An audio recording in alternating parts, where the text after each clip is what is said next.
Hello friends, வணக்கம். இன்னைக்கு தீப்ஸ் தமிழ் கிச்சனில் நம்ம பார்க்க போகிற ரெசிபி குஜராத்தி ஃபேமஸான ஸ்வீட் பாசந்தி. ஸோ இதுக்கு தேவையான பொருட்கள் என்னன்னு பாருங்கள்.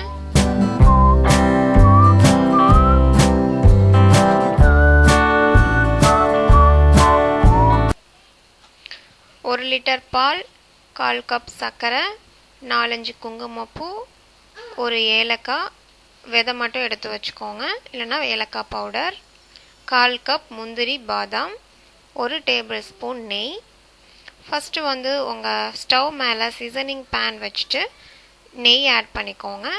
நெய் உருகினதுக்கு அப்புறமா முந்திரி பாதாம் சின்ன சின்னதாக கட் பண்ணி வச்சு அதை இதில் ஆட் பண்ணிக்கோங்க.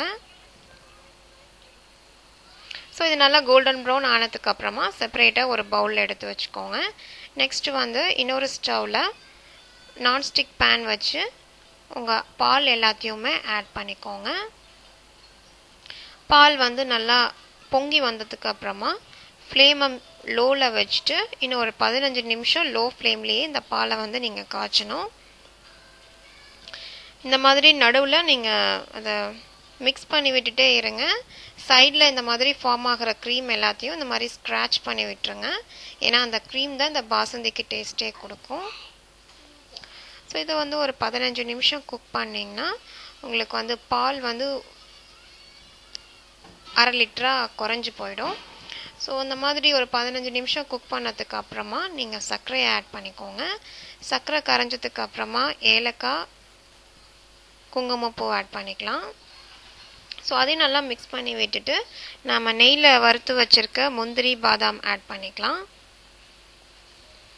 ஸோ இதை நல்லா மிக்ஸ் பண்ணி வச்சுட்டு இன்னும் ஒரு 2-3 நிமிஷத்துக்கு இதை குக் பண்ணுங்கள். ஸோ இன்னும் ஒரு 5 நிமிஷத்துக்கு குக் பண்ணிங்கன்னா இது இன்னும் நல்லா திக்காக க்ரீமியாக ஆகிடும். ஸோ உங்கள் பாசந்தி ரெடி ஆகிடுச்சுங்க. ஸோ இது ரொம்ப சிம்பிளாக இருக்குது, ஆனால் ரொம்ப டேஸ்ட்டாக இருக்கும். கண்டிப்பாக அந்த ரெசிபி ட்ரை பண்ணி பாருங்கள். உங்கள் வீட்டுக்கு கெஸ்ட்லாம் வராங்க, நீங்கள் டிஃப்ரெண்ட்டாக ஏதாவது டிஷ் செய்யணும்னு நினச்சிங்கன்னா இந்த ரெசிபி ட்ரை பண்ணி பாருங்கள். இது நீங்கள் ஃப்ரிட்ஜில் வச்சுட்டு ஒரு 2 மணி நேரம் கழித்து சில்லுன்னு சாப்பிட்டிங்கன்னா ரொம்ப டேஸ்ட் நல்லாயிருக்கும். ஸோ இதே மாதிரி இன்னும் நிறையா நார்த் இந்தியன் டிஷ்ஷஸ்லாம் பார்க்கணுன்னா மறக்காமல் தீப்ஸ் தமிழ் கிச்சனுக்கு சப்ஸ்கிரைப் பண்ணுங்கள். பாய்.